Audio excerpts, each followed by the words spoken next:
The lights were blinding, and the sound of clinking glasses and laughter echoed through the hall. My name was whispered like the punchline of a cruel joke. I stepped further into the venue, my footsteps muffled by the plush red carpet. My gaze locked onto the oversized banner hanging above the stage, "Farewell Party." Beneath it, on a polished table covered in white linen, sat my luggage. Beside it was an envelope. My name scrawled across it in her handwriting. The laughter grew louder as I approached, but when I picked up the envelope, the room fell silent. My fingers trembled only for a moment as I opened it. Inside were divorce papers, already signed by her. My wife, no, my betrayer, stood in the center of the crowd. Her face was cold, devoid of any of the warmth I had once loved. She stepped forward, heels clicking on the marble floor, her lips curling into a cruel smirk. "Your job is done," she said, her voice sharp as glass. "Leave now." I stared at her family gathered behind her, their smug faces barely hiding their contempt. They had planned this, orchestrated my humiliation like a twisted symphony. Anger bubbled beneath my skin, but I forced myself to smile. A small, deliberate smile that made her pause. I leaned in close, so only she could hear me. "Then let's start the real farewell party." Her smirk faltered. For the first time, a flicker of unease crossed her face.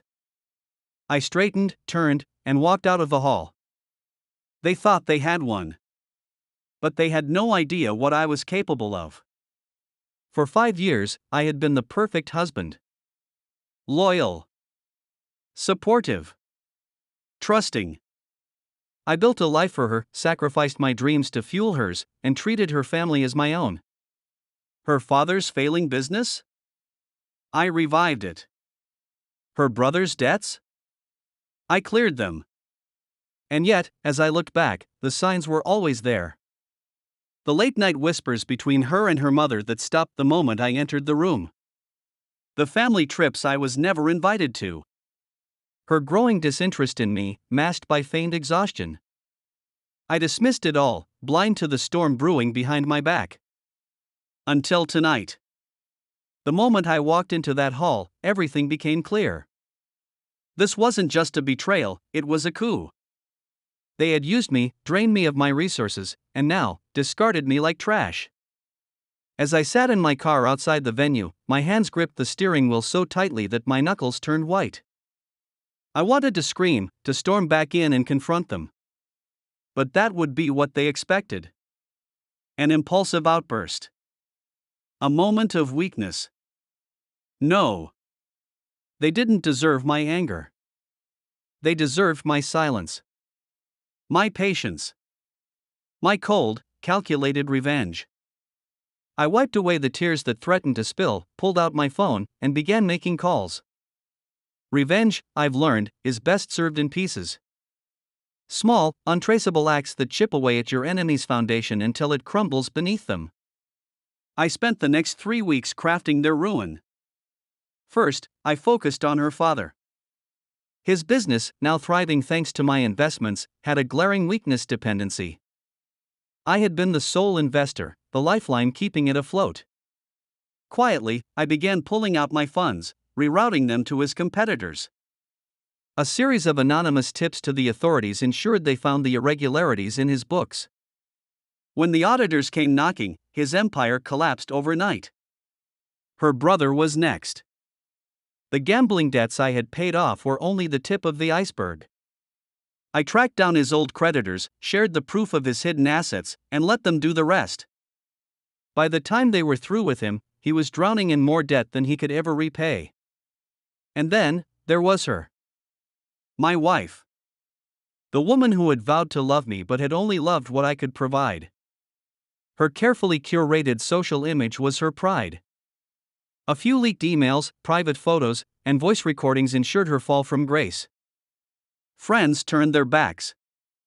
Her reputation shattered. But I wasn't done yet. It was another party, this time hosted at their estate. A celebration to distract themselves from the chaos that had begun to engulf their lives. I wasn't invited, of course. But that didn't stop me. I arrived unannounced, walking into their home like I owned it. The chatter stopped as heads turned. My wife's eyes widened, her face pale. Her father and brother stood frozen, the weight of their collective failures hanging over them. "What are you doing here?" she demanded, her voice trembling. I smiled. "I wanted to thank you for teaching me a valuable lesson." Her father stepped forward, trying to summon the arrogance he once wore like armor. "You think you can just walk in here?" "Sit," I said, cutting him off. My voice was calm, but the authority in it silenced him. I placed a stack of documents on the table. Proof of every move I had made. Every account drained. Every deal sabotaged. Their entire empire dismantled piece by piece. Their faces turned ashen as they flipped through the pages. "You took everything from me," I said, my voice low, cold. "So I did the same. Only I didn't stop at what you owed me. I took more." Her brother collapsed into a chair, his head in his hands. Her father stared at me, mouth opening and closing like a fish gasping for air. My wife, though, stood frozen, tears streaming down her face. "You'll regret this," she whispered, her voice breaking. I stepped closer, leaning in until our faces were inches apart. "No," I said softly. "You will." As I walked out of their crumbling estate, the sound of their despair fading behind me, I felt nothing but calm. The weight of their betrayal no longer suffocated me. They had taken everything, but I had reclaimed it and more. In the end, I left them with nothing. No money. No reputation. No allies. Just the hollow silence of their own ruin. I stood at the edge of the driveway, looking back one last time. Then, with a quiet laugh, I whispered to myself, "Now that's a farewell party." And I walked away, victorious.